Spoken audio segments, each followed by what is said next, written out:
Be sure to watch my TED Talk on londonreal.tv. In London, technology is the Silicon Roundabout. Introducing a new talk show dedicated to the people of the London technology startup scene. Silicon Real. Each week, interviewing entrepreneurs, venture capitalists, financial technology, accelerators, and incubators in an exciting three-person format. Learn about the people behind the innovation. Locally filmed, locally sourced. Silicon Real. It's about the people. This is Silicon Real, the weekly talk show dedicated to the people of the London technology startup scene. I'm Brian Rose. I also host another show called London Real. It's the same studio. We have some crazy people on the show like Tim Ferriss. We've had Neil deGrasse Tyson. This week we had a guy from Russia today, an Irish guy who came in from Moscow. He's their head of social media. So it's a little crazy over there. You can check that out at londonreal.tv. But today we're here to talk tech. My co-host is Colin Pyle, entrepreneur, coffee man. What's going on? You're scaling up. Scaling up, yeah. Actually, I'm looking to hire some people. So if any sort of tech people want to get into the F&B, not you. Oh, sorry. Are you implying I don't have a job? No, this is a real job. Oh, okay. All right. We'll talk about that later. We're growing real quick. So looking for some good people, digital marketing, stuff like that. What's F&B? So food and beverage. Food and beverage. Yeah. There we go. I don't know why you know that. But all right. So things are going good.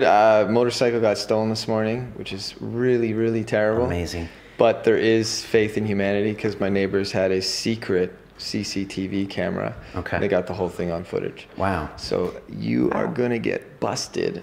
It's just a matter of time. Should we offer a reward and anyone watching can tweet if they see your bike and you give them a cut or something? Or free coffee for a year or There something. we go. LB11 MHV. It's a Triumph Bonneville T100 black with white stripes. I can't believe you just did that. Okay, awesome. All right, well, thanks so much for being here. Appreciate it. Let's get on with the show. Our guest today is Emily Brooke, who is the founder of Blaze, which produces the Laserlight, which is an LED bike light with a laser that projects the symbol of a bicycle about 5 meters ahead of the cyclist to tackle the most common cause of cycling accidents, which is vehicles turning across an unseen bike.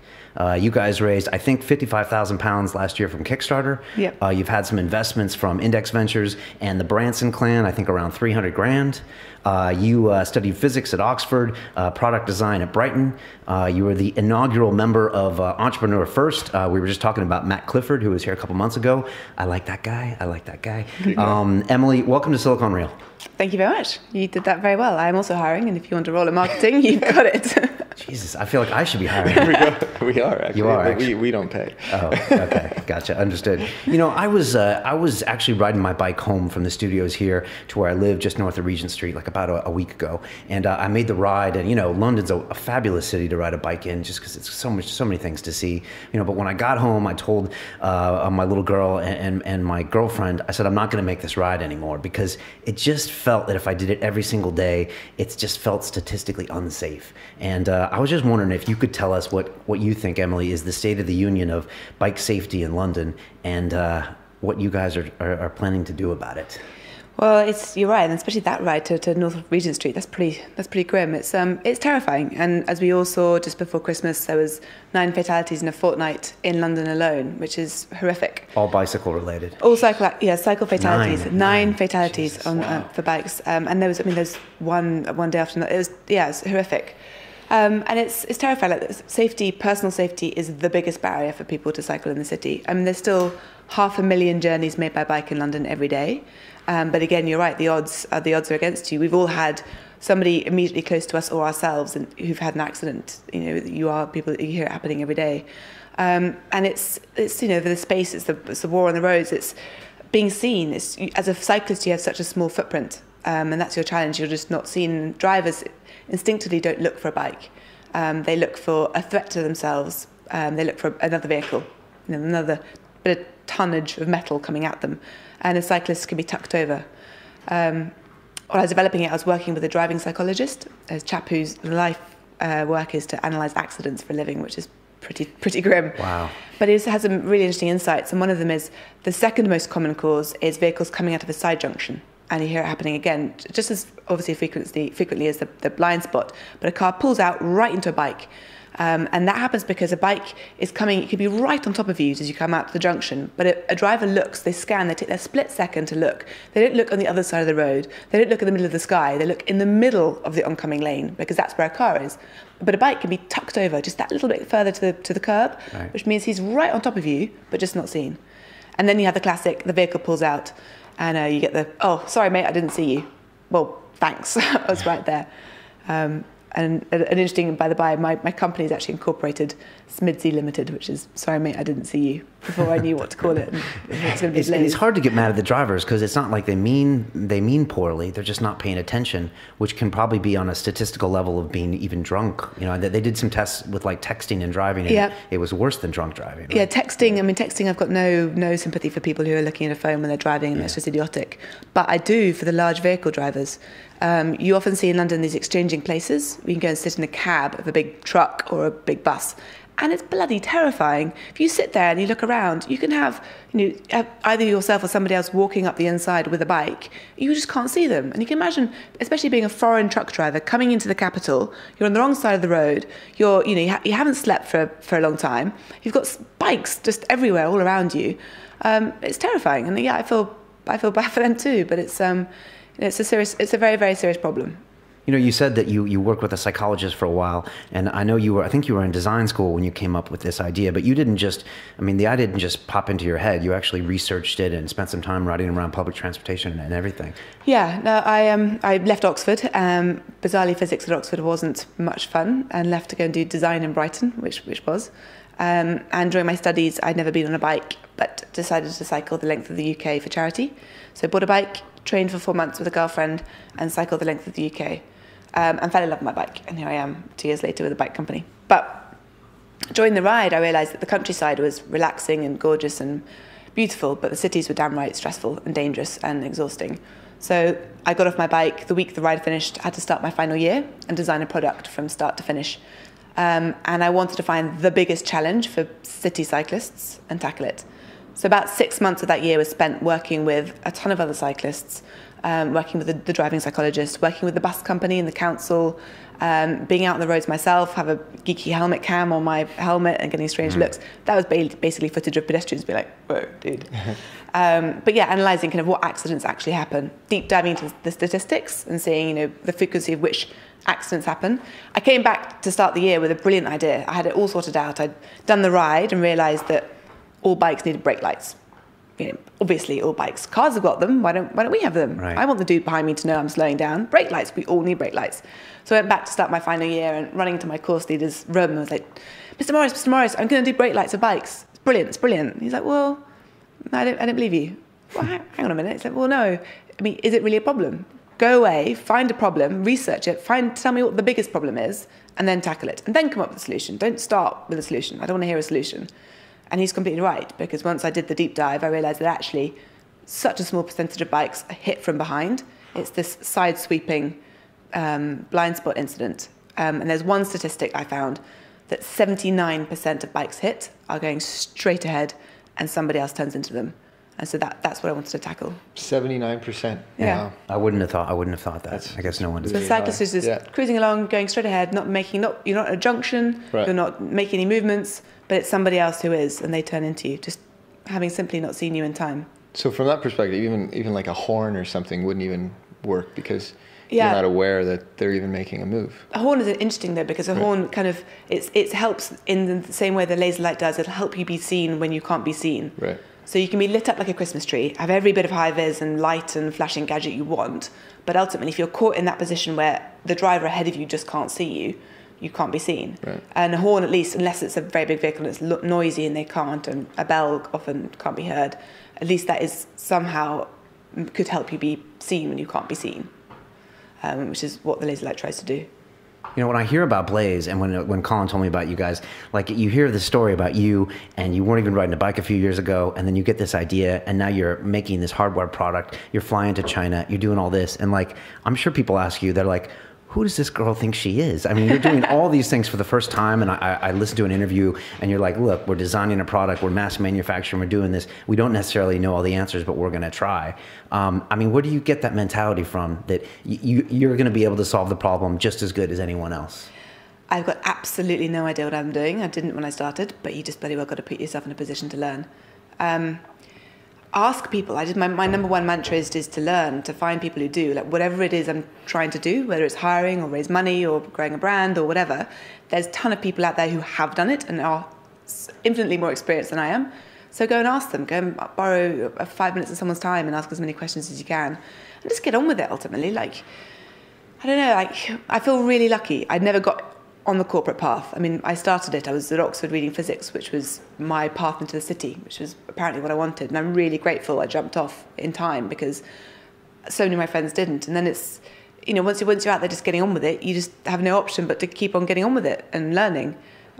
Whereas if you're in a suit behind a desk for a couple of years, it's very hard to step away from that. We're both ex-bankers, but we're going to let that. But you made the leap. Yes, we did. Yeah. So look at us. So all right. So you just went ahead and went for it, basically. Yeah. So you went from this design. How do you get to a Kickstarter campaign last year? So the design, I had the prototype at university because of my final year project. The press it generated straight away was the trigger to make me think, hang on, this needs to become a reality. This needs to be out there. Took me about a year to figure out that needed to be me to do that. I patented it at uni, and I was hoping to license it to somebody else, a manufacturer who's done it before. I certainly knew I didn't have that expertise. What was the actual patent around? The first one, so the one that was granted is projecting ahead of a two-wheeled vehicle for safety, broadly speaking. It's the concept. And right. that was really interesting because I did it myself.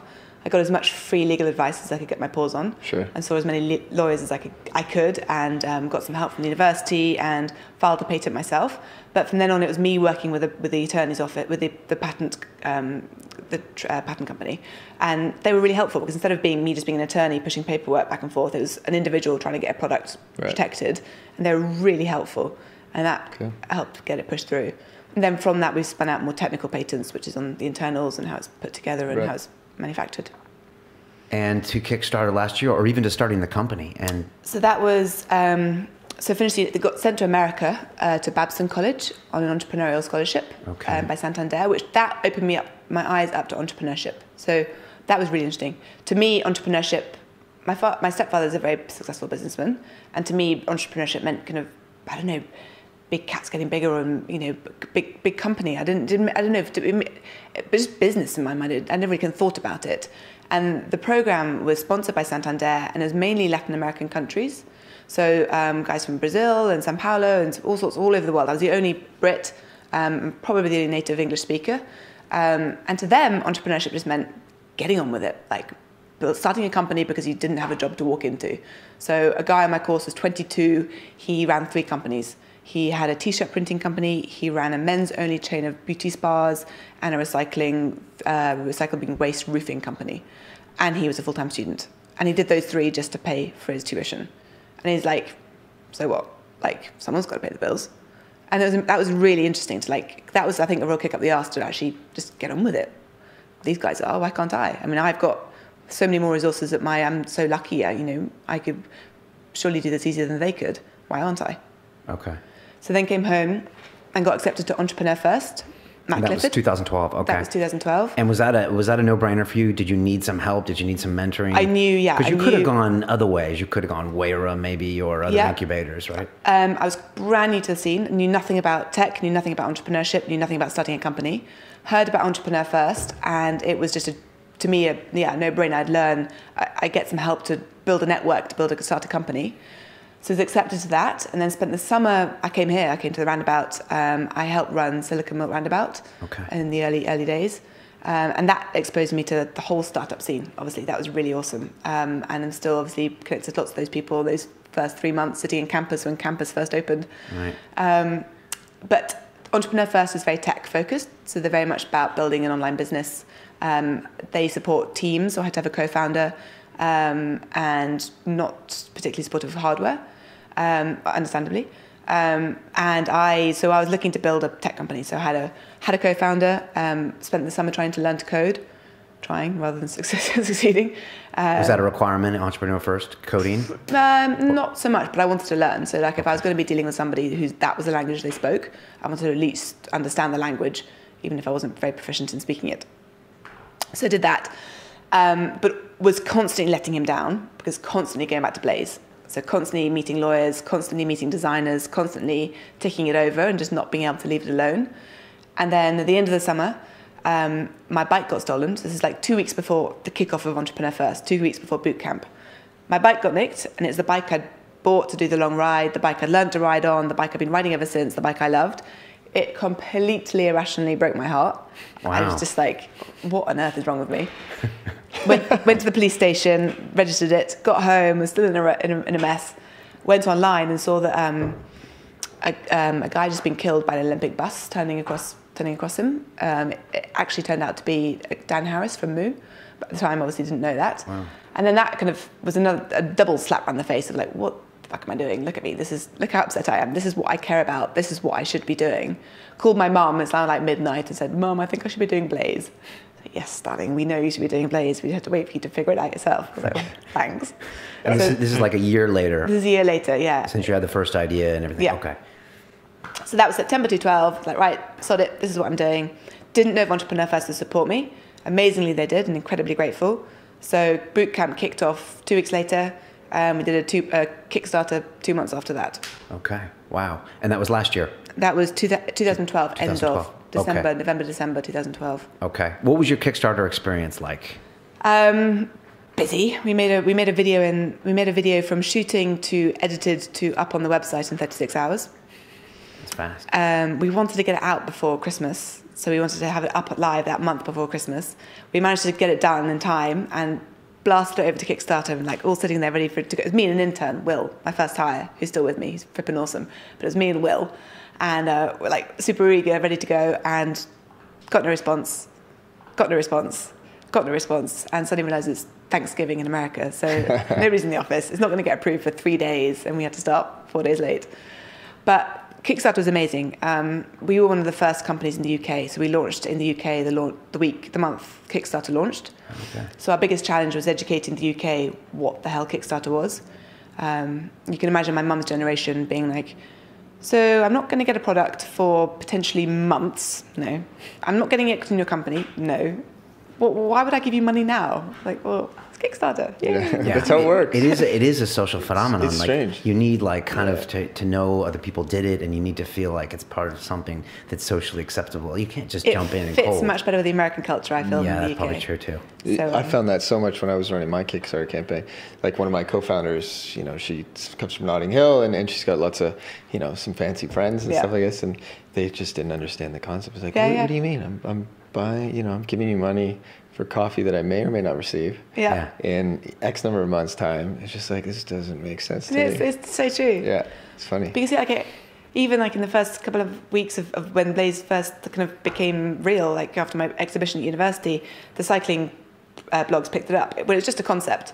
And the ones in America were very different from the ones here. The ones here are like, I think the British mentality can be at times just to say, but here's something awesome. And someone's like, yeah, but she hasn't done this. Or yeah, but like without any information. But the American's like, oh my God, that's awesome. Go girl. It's like, thank you. I love it. I'm trying. It's a good accent. It's not bad. Yeah, that's good.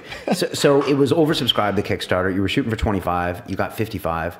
Was that the beginning of all of everything for your company, for the publicity, for the money? Yeah. What was the most important thing? Kickstarter was not for the money. There was three reasons beyond the money, first and foremost. We were, obviously, it's the beginning of Entrepreneur First. We're having MVP and Lean Startup ranged at us from left, right, and centre. And to me, Kickstarter, being the only person in the cohort with a hardware offering, sorry, that's not true, one other. I wanted to get something out that I could test as soon as possible. And to me, Kickstarter was the perfect way to test your MVP before you actually put any money behind it, or go and speak to manufacturers, or go and speak to retailers. So I wanted to know, this crazy idea of strapping a laser to a bike and cycling around town, I wanted to know that other people thought this was actually a good idea. So proving the concept, it's invaluable for that. If you reach your target and you do well, and people will actually pay money for this, that's invaluable. Then the feedback, So our 782 backers are still unbelievably active and very much a part of Blaze right now. They are, I mean, it's more than one person's full-time job communicating with these guys on a daily basis. They're part of the company. The product has changed so much in the 12 months from them coming on board to it shipping into their hands. Things like straight away they stuck their hands up and said they wanted it to be USB charge. Fine, built it in, so designed it. But their feedback isn't completely invaluable. And the press, like, you know, we were a tiny two-man startup, you know, never done this before, straight out of university, and suddenly we're on the world stage, and we had retailers approaching us. So Evans, Halford Cycle Surgery, you know, were emailing us. Kickstarter, it was an amazing experience. Is that how you got the follow-on funding, primarily? Nope. That was wasn't doing, obviously people who think that they should be funding their company on Kickstarter, sure, I'd be hesitant. I mean, so you raised before then? So did a very, very small angel round just after. Okay. Friends and family round, more because it was being offered from some incredibly fantastic people than me really thinking about it too strongly. But that was, so I still had that open, and then went to Founders. I was very lucky to get an invite to Founders Forum, where I was in the demo room, where you know, demo hardware, keeping the incredible people entertained. I'm standing there with my little Laserlight, and 1 minute I have Ashton Kutcher walk past, next minute it's Richard Branson, next minute it's Liam Casey, the next minute it's, you know, these incredible people. So Founders Forum was actually quite formative to this whole journey. Right. And that's where I met the Bransons. That's where I'd met Saul Klein of Index before, but I met him again there. Met Liam Casey, who's to PCH doing our supply chain. And I had the round still open from the angel round, and Index and Branson's both expressed interest, and I was very flattered but didn't have enough room in the round because of doing a tiny kind of angel round. So ended up calling the lawyers and saying, can we close the round that we have open and open up another one at this price to get these guys in? And then what the hell is going on? I was like, I don't know. But it's high quality problem. Yeah, very, very lucky. But it's fantastic because they're obviously two.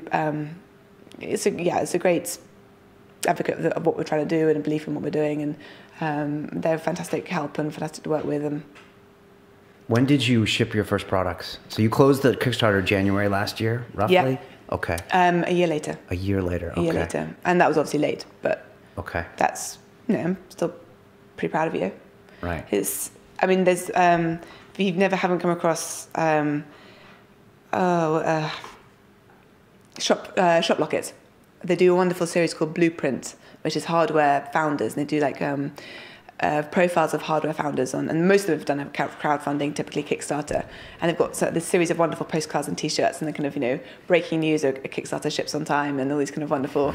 But it's all true. Like all the first-time hardware entrepreneurs are, you know, unanimously optimistic. Yeah, you were quoted, you said, getting the prototype to a mass manufactured product is the hard part, not the Kickstarter. Definitely. I was wondering if you could expand on that and tell us what your life's been like for the last 14 months or so. Okay, so getting a prototype, it's not easy, but it's doable. It can be yourself in a workshop for a few weeks or months, or it can be getting a designer on board, or it can be, you know, getting some expertise, but you can get one of something in your hands that does what you want it to do. That's imaginable. The really hard part is then getting that one thing manufactured on a large scale. How large are we talking? So in the hundreds and thousands. Of units, yeah. Okay. Yeah. Okay. Because, I mean, the biggest challenge, one of the biggest challenges for a first-time hardware startup is the working capital that demands. So you have to pay for this shit before you can sell it. Months before you actually get any money from it. And for a startup that's just trying to pay a couple of salaries, you know, that's really, really hard. So that's an immediate challenge. The engineering expertise to actually get this thing to be able to manufacture at a price you can afford to manufacture on scale, where each component is so sensitive on cost, and your margins are completely I mean, it's make or break. Whether this, you know, making one, it can cost £10,000 and you've got one, but then can you get it at a price you can do thousands of those and sell them for X? And, you know, the geographies is ultimately it's likely going to be not down the road. It's going to be the other side of the world. It's going to be in Asia. It's going to be using expertise from, you know, other continents. Yeah, I mean, the manufacturing game for mass scale consumer offering, it's a learning curve like this. Right, but, and it keeps all the suckers out, I'm guessing. Yeah, I mean, it's new as well. It's typically very large companies make hardware for very large companies. And now with the likes of Kickstarter, with the likes of VC investment, with the likes of individuals being able to think that they, idiotic enough, as you said earlier, to try and get, a product to many people, it's happening for the first time. And China's not quite ready for it, but we're trying to work it out. And they're more ready than they were. I mean, could you have gone to China 5 years ago and asked them to do what you're asking them now from a small scale perspective or a small company perspective? Yeah, I'm sure it would have been possible. There would have been endless heartbreak and headache, things going wrong. And I think the only way you could probably do it is to actually move out there. And have a presence on the ground and be able to go into factories on a daily basis, or have a big team out there. So I'm working with PCH. They're a design company in the UK? No. What are they? PCH, so they're founded by a crazy Irish entrepreneur called Liam Casey, who is possibly one of the most inspirational entrepreneurs I've ever met. He moved to China in '96 and started managing the supply chain for some big companies, and has since manages the supply chain for, I probably am not allowed to say, but the biggest brands and consumer. iPhones and things like that. I don't know, probably. Okay. All right. And ultimately, they're a supply chain management company, but they're now supporting smaller companies, hardware startups, to ship product and manufacture product. So they have an incubator, which is 4 months based in San Francisco, which through that period, they get you to a prototype that you can raise money on or you can crowdfund. So I'd argue that's the easy part. But, right. That's a huge help. So you go out there, there's an amazing network they've got behind them. They take you to China for 2 weeks to see manufacturing happen. You learn a shit ton. You didn't do this program, but they had that. I missed that, okay, because you'd already started. Yeah. Okay. And then the accelerator, where they support, they basically have, I'm basically a baby client. I'm a client like all the others, but they support me helping manage my supply chain. The biggest thing that they offer is working capital. So they support my working capital. And I've got a team of varies between 5 and 10 in PCH in China who, they feel like Blaze. I go out there. I flew out to China by myself to spend New Year's in a hotel by myself in China, basically to give Bob Wang, who's my project manager, a very large hug, because the guy had been amazing and had been fighting hard for us and trying to get the product sorted in time. But again, the model's not perfect. So factories in China want to deal in large numbers, low volume, low complexity, large volume products. So they want to be dealing, shipping out millions of very simple products that they can just repeat. Up comes a little kind of, upstart London hardware startup that wants to create X number of hundreds to start off with, incredibly complicated bike lights. Oh, and by the way, I'll change my mind every 10 seconds. I want to take that off the tool and change that pattern. Oh, by the way, yeah, we want to do that. I know that can be a bit cheaper. We are China's nightmare. So it's really hard. And PCH, they're used to working with very big companies with a lot of process and a lot of resource. So the information flow back and forth over this last year has been really tough, but there isn't a perfect answer. And we're trying to make one.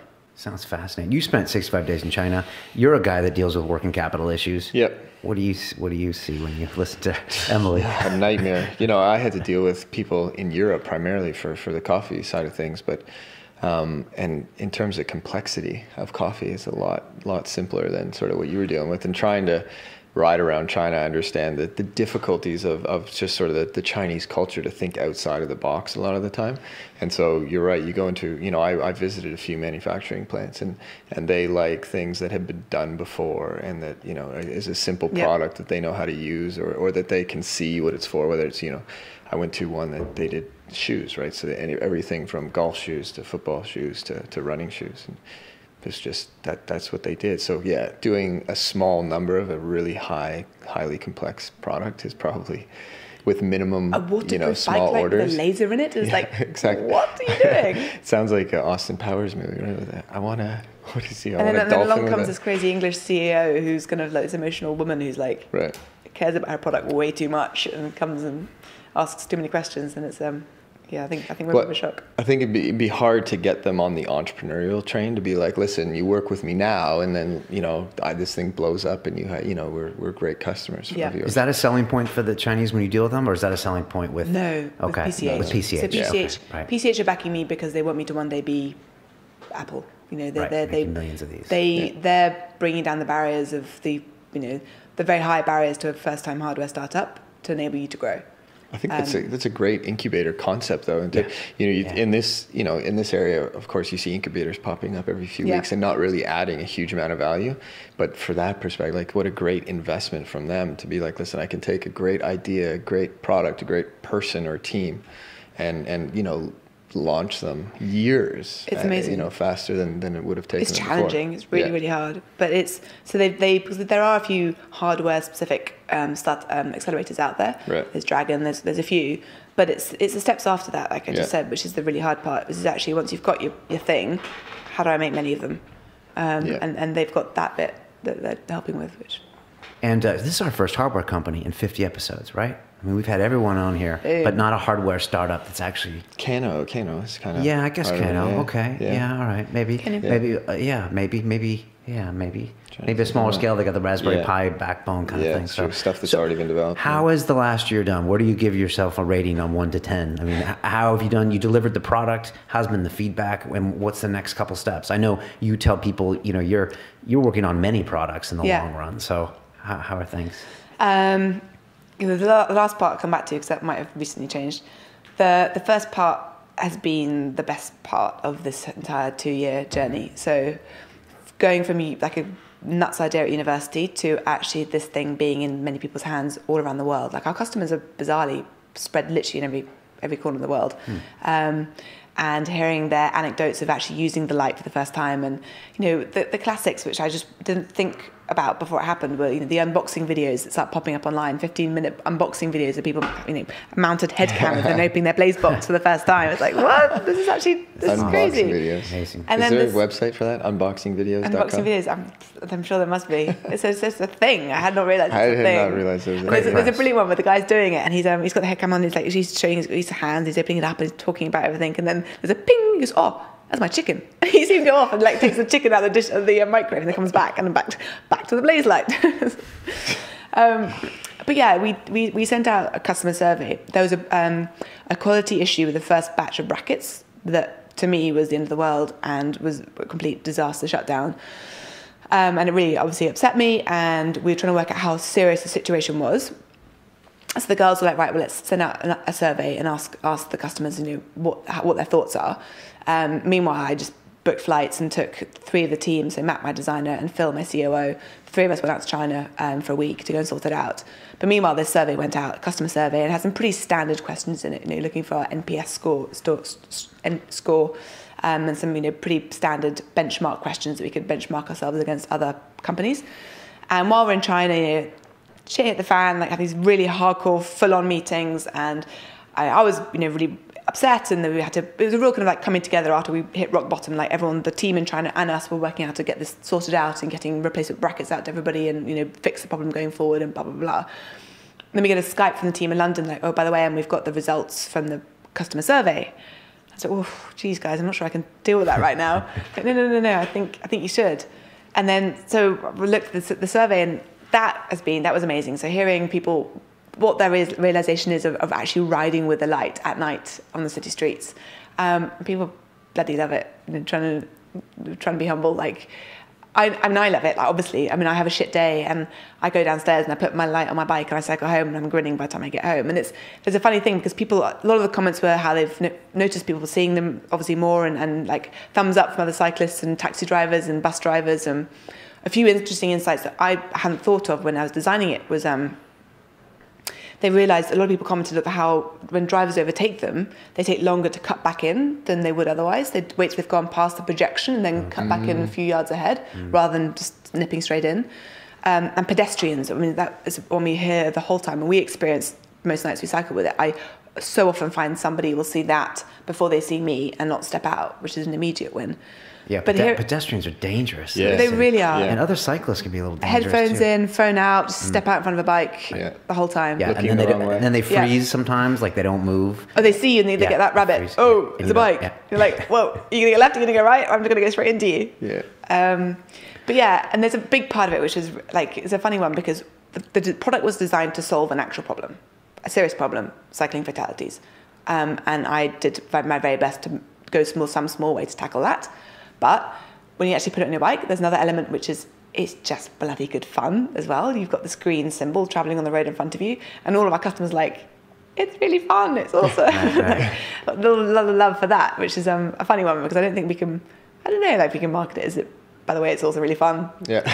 Do people get cheers from people like, "Yay, nice light," or blaze, or? There's a funny time of night if it's pubs are emptying and you're cycling through and you've got your laser light in front and the people are like, "Whoa, what the hell's that?" You get a lot of comments. All right, so you're getting some feedback you didn't expect from those people, and is that being incorporated into version 2.0, 3.0, and what's going on in your head as far as that? Is that the main priority right now? Yeah. So there's also the laser light. So I had a recent kind of a complete about turn in my mind, if I'm honest, and this is very early stage, so this isn't set in stone, and we're just talking about it as a team, but we have a ton of other things that we are working on and other products that we want to bring out. There are so many problems for urban cyclists, locks, bike security, helmets, I mean, there's just endless, and you can add value pretty much any direction you want to look in, and we'd love to be doing that right now. But I had a mentoring session with through Albion with Rich Reed of Innocent Smoothies and Nicholas from Skype and a few other really kick-ass people. And the question was asked, what's next? What products are coming from Blaze next? And I did my spiel about all these things that we are working on and really excited about. And he kind of said, "Nah, I disagree." I said, "Okay, why?" He said, "Well," Rich speaking from Innocent, when they started Innocent, there was another soft drinks company that launched at exactly the same time that he was obsessively tracking, and it was his hobby to watch their every move and see what they did. And they're now worth whatever it is, X factorial more than Innocent were when they sold to Coca-Cola. And that's Red Bull. And it's a one-product company. You look at GoPro, one-product company. We have a really awesome kick-ass launch product that, it's people are talking about it. It solves a problem. It's innovative.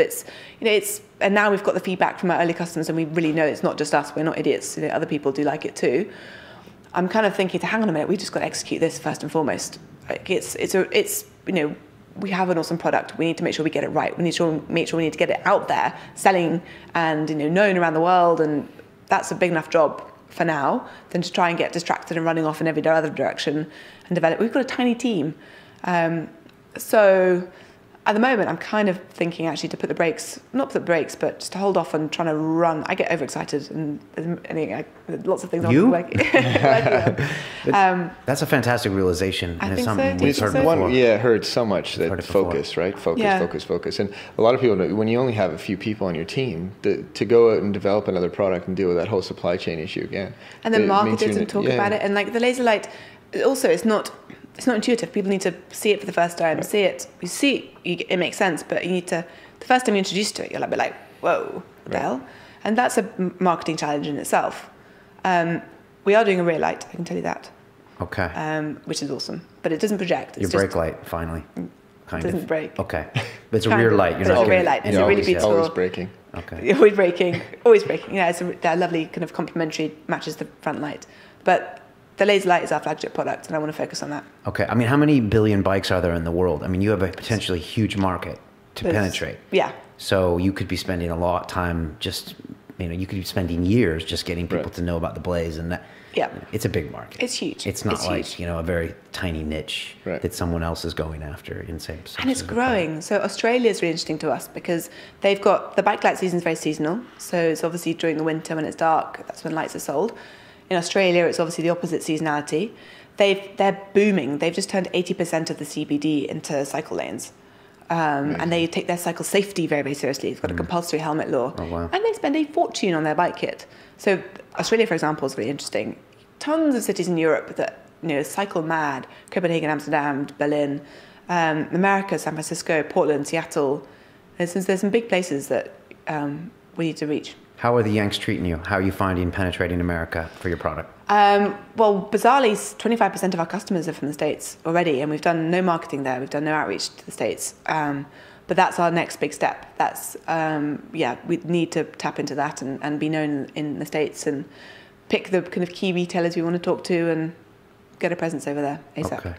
And out of curiosity, is there fear of competition, or does the patent sort of cover you from that? I don't waste my time thinking about it. Yeah. We have a patent. We have a couple. One's been granted. Other ones will be. Ultimately, if somebody wants to rip it off, they will. I mean, there's quite a few things in our favour in that if you type in projecting bike light, green bike light, laser light, anything, quite literally my face at the moment comes up. Like the world knows that we started this, and an existing bike brand. The cycling industry is very loyal. Sure. You have your brands that you love and you stick to, and it's very vocal as well. It's a real community and very collaborative. And if one of the big guys suddenly started bringing out Laserlights, I don't know, I would. Trying to cut you I up. certainly wouldn't sit quietly. And yeah, if it's in some bizarre territory far away that I haven't reached yet, and it's saving lives on the other side of the world. So. Shouldn't say to my investors, block your ears index. It's a big pie, right? Yeah. Yeah. And if you want to sell, say, 10 million units, like in the next couple of years, what do you need to do as a company? Do you need to raise another big chunk of money? Do you need to double your staff? Or is it not? Or do you not need to, the way you've set things up? I'd love to think we don't need to. I'd love to think we don't have to be a jawbone. We don't have to raise bazillions. I think our biggest challenge is getting the BOM down, if I'm being completely brutal. So getting the component prices cost down in China and getting the product cheap enough that we can afford distributors. So once we tap into the distributor market, so that's the level obviously beyond retailers, you go direct to distributors, then they have huge reach. And I think that will open up a ton of doors for us. And we're very nearly there. So that's pretty exciting. Okay. But if we're talking just immediately increasing numbers of units sold, getting the BOM down and speaking to distributors. How do you hire? You need to be really bright and ride a bike. To work for you. Pretty much all I care about. Okay. I mean, because you weren't doing this 2 or 3 years ago. You were in uni. Yeah. So, but I'm sure you found a way of doing things that works for you. You seem like that's what you do. So, is there any kind of thing, any knowledge that you've gained as far as attracting the right people? Gut. I go on my gut. We've got a really young team. We're really junior. None of us have got any relevant experience to what we're doing, but we're figuring it out as we go. And ultimately, I don't think there's a particularly relevant experience for what we are doing because we don't know what we're doing yet. We're figuring it out. I was hiring a COO about 7 months ago. I wanted a grown-up. I wanted somebody who with experience that I could learn from. Somebody who's been a big part of a small company. Somebody who's built it and has a lot of experience in that, and I could learn a great deal from. I had some incredible applicants. We're hiring a marketing lead and an ops lead, and for some reason we had way more for the ops than we did the marketing. We had, for example, a guy that had built and sold 8 companies and had been a professional cyclist at some point. I ended up hiring somebody really junior. Ended up hiring somebody younger than me, who is just bloody bright and has completely complementary skill set to me. He was a consultant at Deloitte in operations, straight out of uni, and did that for 3 years and then came and joined us. And he has been smashing it out the park for the last 6 months. And I just feel incredibly lucky. I've made him a co-founder and my COO, and he's a thought partner with me, and now he's on board for all the strategy thinking and the planning, and I feel really, really, really, really lucky to have found him. But that's the kind of way that I've kind of gone about it. It's kind of finding young people who are willing to learn and to get on with it. Mm. You were in San Francisco 3 months ago or a few months ago, and you were speaking out there, I think, at a conference or something. Would you ever consider moving your company to San Francisco? And, here it goes. And why or why not? Okay. Okay, here we go. Here comes the hate. No. So, I love America. Okay. I love, if I'm honest, I don't love London. I'm not a London girl. Never have been, or? I'm a country girl from the countryside. Okay. I find London quite daunting. I find it quite impersonal. I find it quite lonely. It can be quite a lonely place. I think everybody's so busy. I'm so busy that I bring my head up at the weekend and I've forgotten to make plans, and suddenly whereas everybody else has. And it's, I don't know, there are parts of London I love, so I love it up here. This has become my family, my community, my friends. Shoreditch, Roundabout, okay. Yeah. But it's, I've always got a thirst for other places, and I love traveling, and I love being in other places. I love America. I love San Francisco. I really wanted to move the company out there. They've got a very strong hardware scene, obviously a huge bike culture, better weather. PCH is out there. They've got the incubators based out there. Okay. And then my advisors and my board were like, oh, hang on a minute. We've got a really good presence here in the UK. You've got a ton of press. You've got a ton of Index and the Bransons. You can pretty much meet anyone you want to, and we've achieved a lot in a year, an awful lot. And it'd be really daft to pack all that up and just move it to America. So it would probably be the next place I'd love to open an office, for sure. and I love it. But I'm not upping sticks and moving everybody there. Okay. And does the tech scene feel different out there than it does here? And just what's been your experience between those two worlds? So the tech scene, I mean, I've only spent fairly limited time out there. The tech scene out there is very tech. So you find yourself just talking about nothing else, and you'll be at drinks and just everyone's like, so-and-so raised this, they've had this, they've that, what their office is like, and so-and-so raised this, and they're going to this, and it's like, just, oh my God, can we talk about something else? Right. I couldn't deal with it. It's unbelievable. And the hardware scene is not quite that, but it's more than we've got here. So that's, to me, exciting. And the London hardware, it's actually booming right now. It's really, really taking off. There's a bunch of us doing this. There's a bunch of us idiots trying to build product for consumers. So it's getting really exciting now, and it's beginning to be a bit of a community around it for the first time, and we're all talking to each other and sharing knowledge. So actually, it's going to be really exciting here as well. What am I missing, Colin? Yeah, outside of the Laserlight, what do you think? What other sort of innovation do you think could save lives on bikes? Save lives on bikes. I mean, it's all going to be about being seen, building the awareness of the bike on city roads. And if it's not going to be at a consumer level, then it needs to be an infrastructure level. Cycle lanes and better signage and better infrastructure for cyclists, because in London it's just terrifying. There's just, it's a bum fight out there.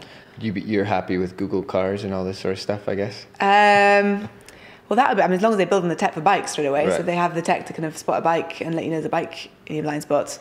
They say they can.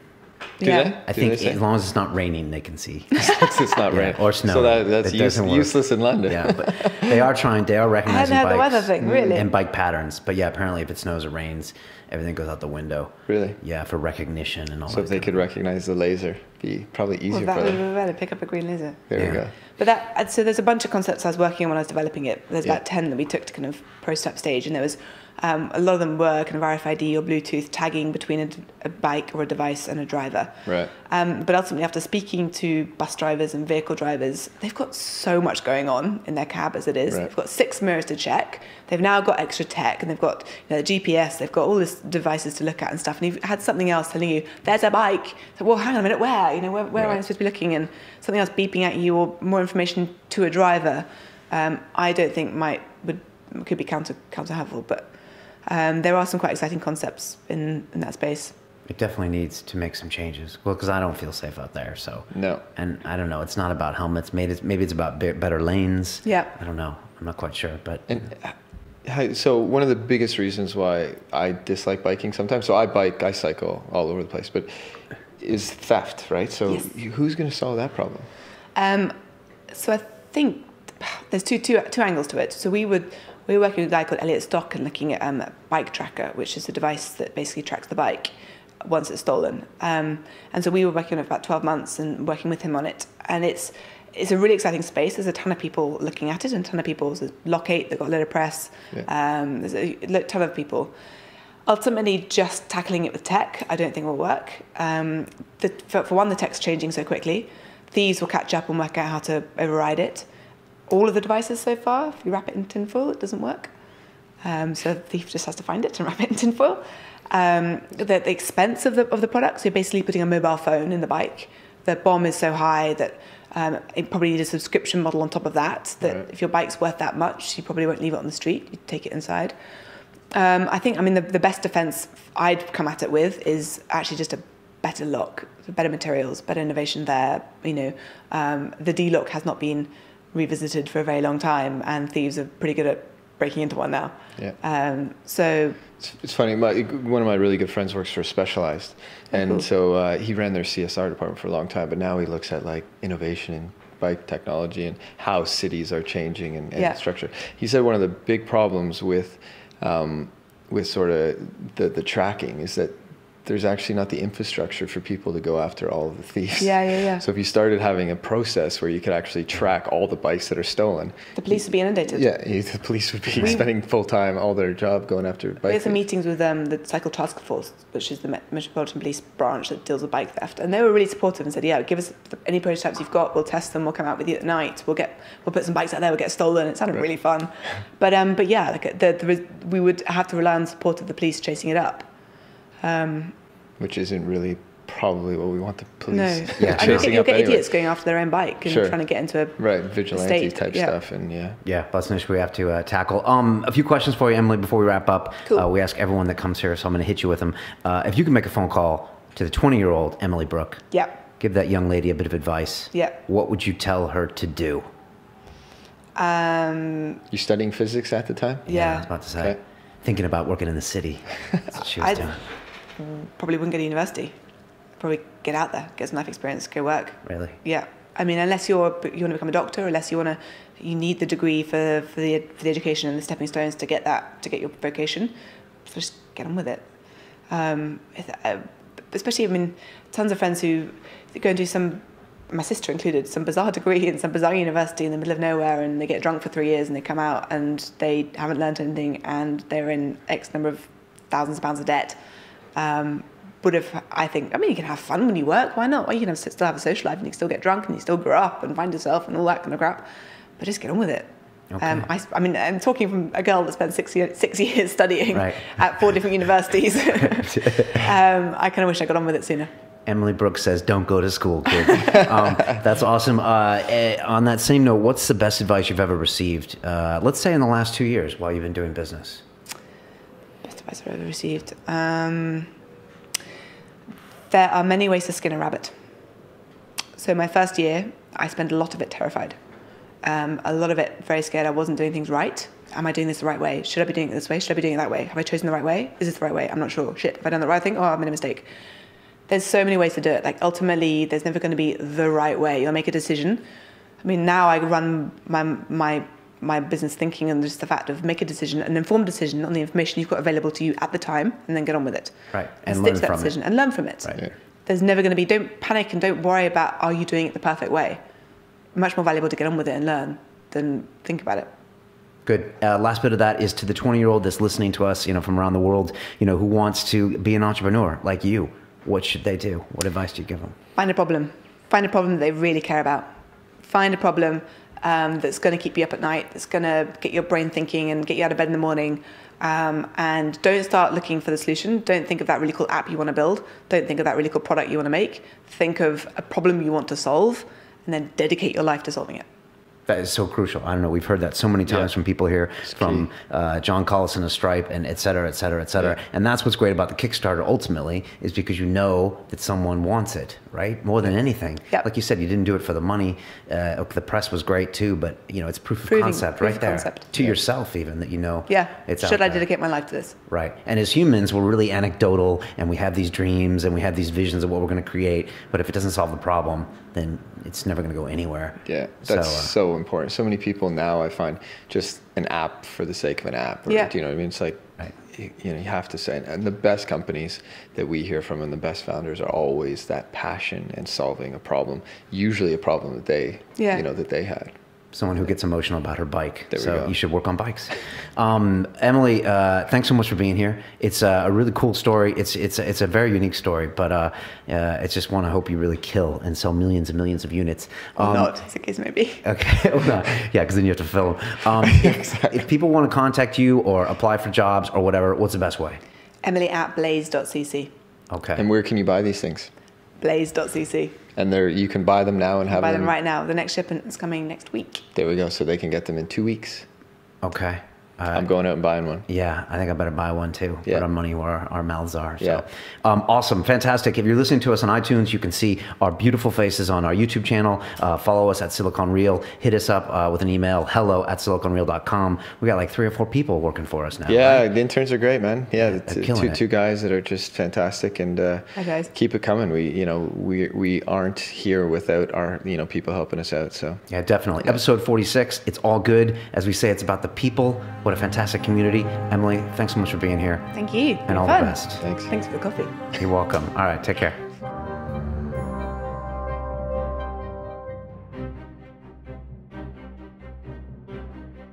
We had a lot of emails from people saying, when are you going to come and start Code Club in my country? And I was like, clearly not, I'm very busy.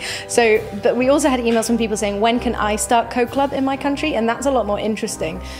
So I thought, well, as a team, we thought, how can we enable those people to run a Code Club organisation in their own country, supporting their own local volunteers, hosting their own meetups, managing their own website, like registering volunteers, and do the same as we do here in the UK, but like, you know, in a more culturally sensitive